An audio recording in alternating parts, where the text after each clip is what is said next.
Oke guys, assalamualaikum warahmatullahi wabarakatuh. Kembali lagi guys di YouTube channel gue, di Rizky Triwidianto Vlog. Oke, pada kesempatan kali ini gue pengen sharing aja nih guys beberapa pengalaman gue, dimana gue bekerja di salah satu rumah sakit di Jakarta. Dan gue sudah bekerja kurang lebih sudah 1 tahun di rumah sakit. Sebelumnya gue bekerja di apotik atau di klinik kurang lebih selama 5 tahun guys. Oke, jadi ini pengalaman pertama gue untuk bekerja di rumah sakit. Seperti video yang sebelumnya gue bilang, bahwa ketika kita bekerja di rumah sakit itu tuh, ya kita sebenarnya cuma ngelanjutin ilmu kita di apotik ataupun di klinik guys.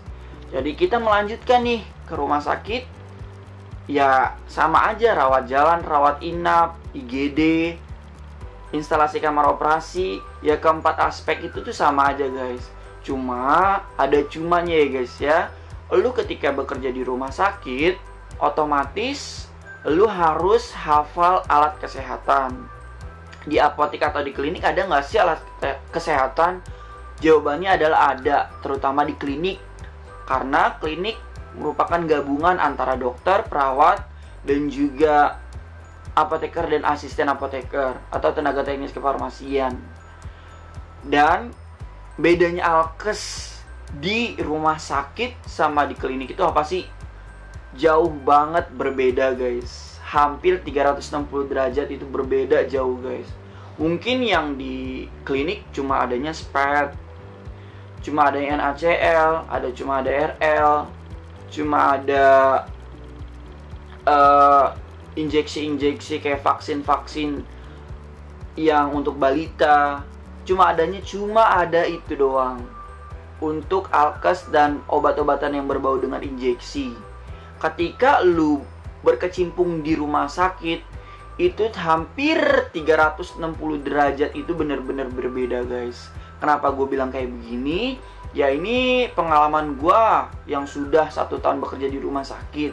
Memang sih baru berkecimpung di rumah sakit, karena gue juga masih banyak belajar di rumah sakit. Karena ketika kita berada di zona nyaman, gue udah hebat nih di apotik ataupun di klinik. Ketika lu berkecimpung di rumah sakit, itu bener-bener lu harus banyak belajar dan banyak bertanya. Dan yang harus ditekankan adalah lu jangan sok tahu guys. Udah ketika lu misalnya jadi, istilahnya lu ilmu baru, pengalaman baru juga, ya itu juga bakal bermanfaat juga kok buat lu. Bukan berarti ini nggak bermanfaat buat lu ketika lu harus menghafal alkas ini, ketika lu harus menghafal obat ini, injeksi ini apa. Ya udah jalanin aja gitu, nggak bakal kita sia-sia istilahnya. Ketika ilmu itu didapat, ya udah dijalanin aja. Emang awal-awal itu emang berat. 4-3 bulan pertama untuk bekerja di rumah sakit, yang notabene gue sebelumnya udah bekerja aja, itu berat banget guys. Kenapa gue bilang begini? Ya mungkin gue ngerasainnya seperti itu karena ya banyak juga yang alat-alat kesehatan itu yang harus gue hafal. Seperti contohnya adalah nasal kanul itu apa, aboket itu ukurannya berapa, blade itu ada berapa aja, terus T-plan, T-vio, terus ada mikromis itu apa, NGT itu ada ukuran berapa aja, Foley kateter, urin bag, dan lain sebagainya. Itu merupakan salah satu yang harus wajib dihafal. Karena ketika gue bekerja di rumah sakit itu, alhamdulillahnya gue langsung di zona yang tidak nyaman. Kenapa sih gue bilang alhamdulillah di zona yang tidak nyaman? Karena gue langsung ditempatkan di farmasi depo IGD guys. Lu tahu dan lu dapat merasakan gimana sih rasanya, hektiknya untuk bekerja di farmasi depo IGD. Jadi untuk farmasi depo IGD itu, ya lu semuanya lu harus hafal juga. Seperti instalasi kamar operasi, misalnya ada operasi secara mendadak, lu misalnya nggak tahu alkesnya itu apa, kayak misalnya chamber itu apa sih, terus ada misalnya Tevio itu apa, lalu ada T-Shock itu apa, blade yang dipakai itu berapa aja, lalu ada circle ventilator itu tuh penting juga guys di cover atau tidaknya oleh BPJS, karena gue merupakan salah satu rumah sakit swasta yang berkaitan langsung dengan BPJS guys. Oke, kembali ke topik awal. Gimana sih caranya gue beradaptasi di rumah sakit? Mungkin ini tips gue aja sih ya guys ya. Yang pertama itu lu harus ikutin kata hati lu dan niat guys. Dimana ketika lu nggak mengikuti kata hati lu dan lu nggak niat nih guys, lu bakal susah menerima informasi yang diberikan oleh senior, dokter, ataupun perawat guys. Istilahnya lu harus ada niat di dalam diri lu bahwa gue harus keluar dari zona nyaman. Ya berarti gue harus mengupgrade nih keilmuan gue. Gue nggak bisa cuma di obat-obatan doang yang harus gue hafal. Ketika kita berada di rumah sakit, otomatis semua informasi, semua alkes itu kita wajib harus menghafal. Untuk sampai saat ini, sampai 1 tahun gue bekerja di rumah sakit, of course, gue juga harus lebih banyak lagi belajar guys. Kenapa? Karena alkes itu tuh penting. Jadi seperti itu, ada niat dan hasrat ingin tahu. Ya guys ya. Yang kedua, seperti itu. Ada hasrat ingin tahu, desire to do something gitu loh guys. Ketika lu ada hasrat ingin tahu istilahnya, lu bakal nyari tahu nih, oh kenapa sih dipakein Gudel? Oh kenapa sih dipakein Sped yang nomor 10? Oh kenapa sih dipakein Aquabides nomor 25? Itu tuh di IGD tuh lu bener-bener real secara langsung menyaksikan kejadian. Misalnya ada kecelakaan, misalnya ada lahiran, misalnya ada orang jatuh dari genteng, dari lantai 5, itu tuh lu bener-bener ada di situ guys.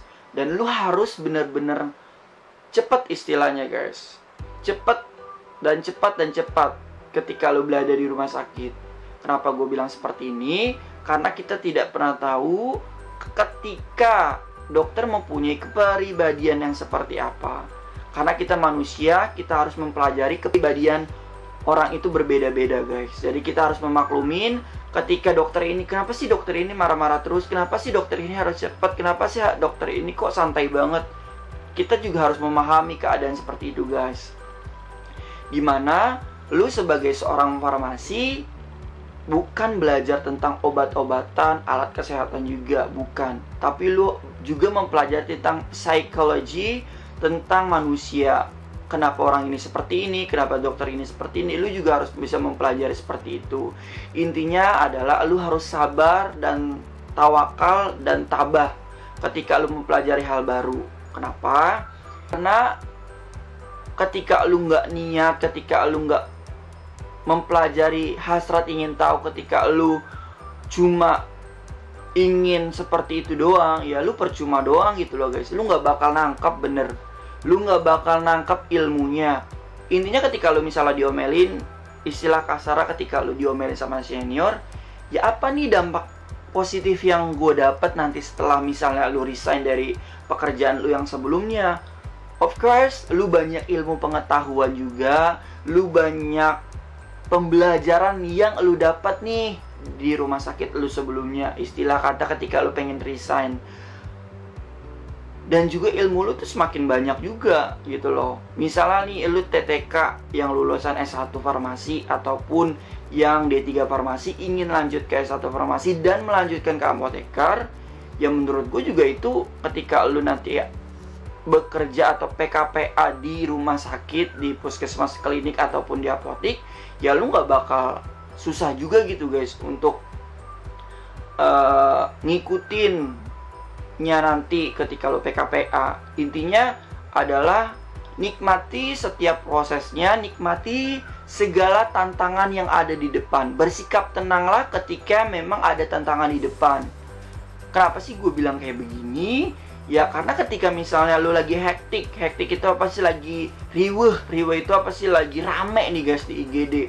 Ketika lu hati lu ini gundah, hati lu nggak tenang, hati lu merasa kayaknya istilah kasar anjir gitu ya, kayak ngik gitu ya, pokoknya ini ramai banget gitu di depo farmasi IGD, terutama yang gua kerja sekarang.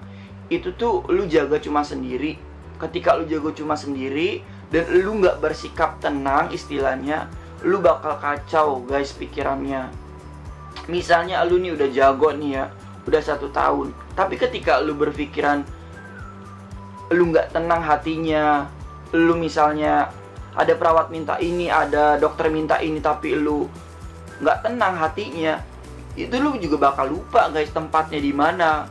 Karena locator dari farmasi itu ya, mungkin teman-teman farmasi lainnya juga pasti tahu, itu banyak yang harus dihafal. Locator harus dihafal, abjad harus dihafal, high alert harus dihafal, yang ada di kulkas harus dihafal, psiko narko harus dihafal, dan lain sebagainya. Itu lu wajib mesti hafal tempat lu bekerja. Dan juga sebagai tenaga teknis kefarmasian, itu di rumah sakit gua terutama, itu nggak cuma ditempatin di depo lu doang. Istilahnya depo IGD, nggak cuma di depo IGD doang guys lu bekerja, tapi lu setiap beberapa kali lu di rolling guys. Jadi istilahnya dari bulan ini nih lu di IGD ya, nanti ketika lu malam itu bisa dirawat inap. Ketika misalnya minggu depan itu lu bisa backup teman lu dirawat jalan. Ketika teman lu ada yang cuti itu bisa lu backup teman lu di instalasi kamar operasi.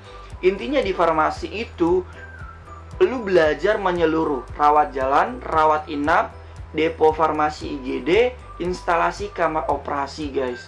Jadi lu nggak cuma belajar di satu tempat, jadi lu belajar di tempat baru. Istilahnya ketika lu nggak mempunyai keinginan untuk belajar ya, gua saranin lu jangan sekali-sekali langsung untuk bekerja di rumah sakit. Bukannya nakutin, bukannya apa guys, lu istilahnya lu harus mempunyai mindset bahwa ketika lu bekerja, terutama di rumah sakit, lu mempunyai ilmu pengetahuan yang baru nih guys, wawasan yang baru guys. Tapi ketika lu sebelumnya bekerja di apotek ataupun di klinik, itu gua harapkan lu harus mengupgrade keilmuan lu guys. Lu wajib banget untuk bekerja di rumah sakit, karena dengan lu bekerja di rumah sakit, lu dapat menambah wawasan, menambah pengetahuan, menambah skill, menambah regulasi, dan juga menambah teman juga guys. Oke, jadi cukup sekian aja ya guys ya, pengalaman gue yang sangat cukup singkat ini. Mungkin emang belum terlalu banyak guys pengalaman gue di farmasi rumah sakit, tapi mungkin dari video ini dapat diambil kesimpulan adalah lu nggak boleh selamanya ada di zona nyaman.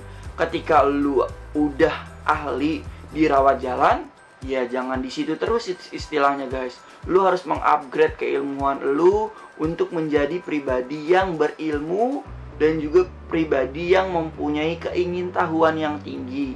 Tapi harus digarisbawahi bahwa keingintahuan yang tinggi itu tidak berarti lu sok tahu tanpa adanya pertimbangan yang cukup matang dari keilmuan lu.